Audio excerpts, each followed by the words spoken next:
গৃহিণীদের ব্যস্ততা কখনোই শেষ হবে না।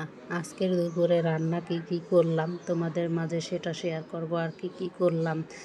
হ্যালো এভরিওয়ান, আসসালামু আলাইকুম। যেখান থেকে আমার ভিডিওটি দেখছো আশা করি সকলেই ভালো আছো। আর আমিও আল্লাহর রহমতে ভালো আছি তোমাদের দোয়ায়। আমি আরেকটি নতুন ব্লগ ভিডিও নিয়ে তোমাদের মাঝে হাজির হলাম। আশা করি সবার ভালো লাগবে। এখানে কিন্তু পুঁটি মাছ নিয়েছি আমি দুপুরে রান্না করার জন্য। পুঁটি মাছগুলা কিন্তু দেশি পুঁটি, টাটকা পুঁটি ছিল, নদীর পুঁটি মাছ।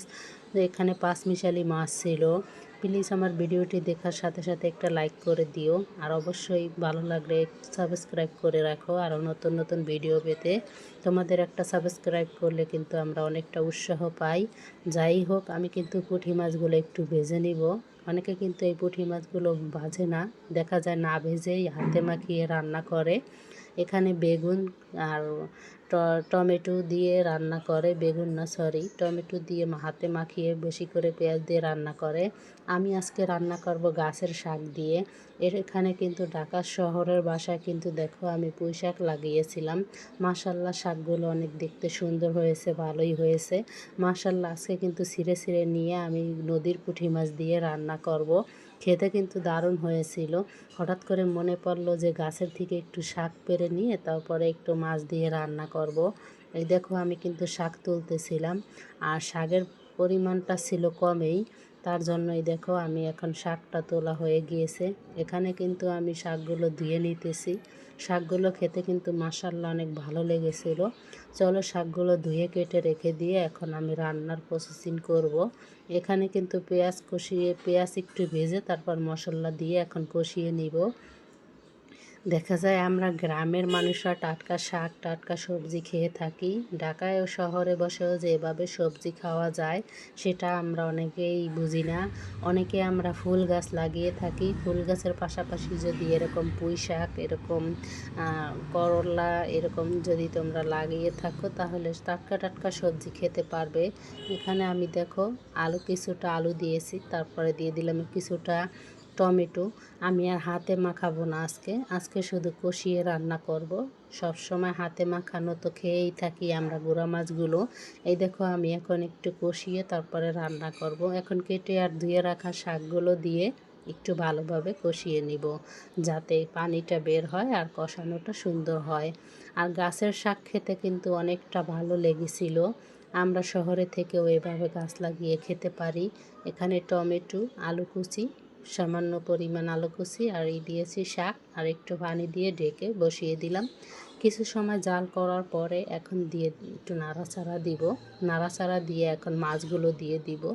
মাছগুলো ভেজে রেখেছিলাম, আমি তো বললামই না ভেজেও তোমরা হাতে মাখিয়েও রান্না করে খেতে পারো। আমি আজকে একটু ভেজে নিলাম, এভাবে খেতেও ভালো লেগেছিল। আমার তরকারি প্রায় অলরেডি শেষ। আর এখানে ছিল হলো লাউ শাক বাজার থেকে কিনে আনা। এই লাউ শাকগুলো আমি কিনে রেখে দিয়েছিলাম আগের দিন কিনে কেটে কুটে রেখে দিয়েছিলাম ফ্রিজে। এখন আমি আজকে রান্না করব।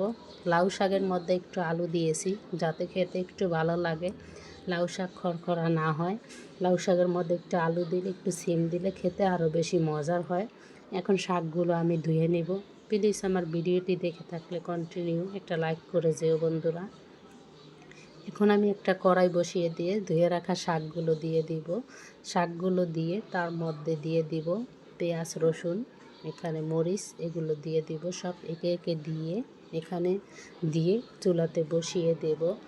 আমার ভিডিওটি কেমন লেগেছে অবশ্যই কমেন্ট করে জানাবে। আর এই দেখো একটা ঢাকনা দিয়ে দিয়েছিলাম, লবণ দিতে ভুলে গিয়েছিলাম, তাই লবণ আবার ঢাকনা উঠিয়ে দিয়েছিলাম। এখন এই দেখো আমার শাক কিন্তু প্রায় হয়ে গিয়েছে। এখন আমি রসুন কুচি, পেঁয়াজ কুচি দিয়ে বাগার দিয়ে নেব, যেটাকে বলে তেলের মধ্যে দিয়ে দিব। এখন একটু হালকা বাদামি করে ব্রাউন কালার করে রসুন কুচি আর পেঁয়াজ কুচি ব্রাউন করে তারপরে দিয়ে দিব শাক দিয়ে তারপরে দেখো আমি নেড়ে চেড়ে নামিয়ে নিব। শাকও খেতে অনেক মজার হয়েছিল। আর এই দেখো আমার শাক কিন্তু হয়ে গিয়েছে। আমি শাকগুলো ভালোভাবে নেড়ে সব কিছু মশলার সাথে মিশিয়ে নিব। শাকটা কিন্তু অনেক মজার হয়েছিল, এভাবেও রান্না করে খেতে পারো।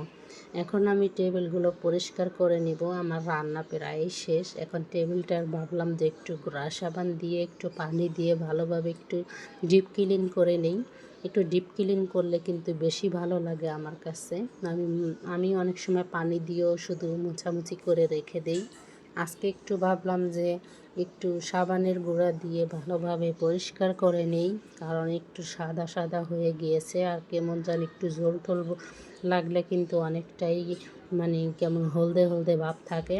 তাই পরিষ্কার করে এই দেখো আমি কিন্তু ঘষা মাজা করে এভাবে আমার মতো পরিষ্কার করে নিতে পারো। আর এভাবে পরিষ্কার করলে দেখতেও ভালো লাগে। এই দেখো আমার ফাইনাল লুক কেমন হয়েছে জানা।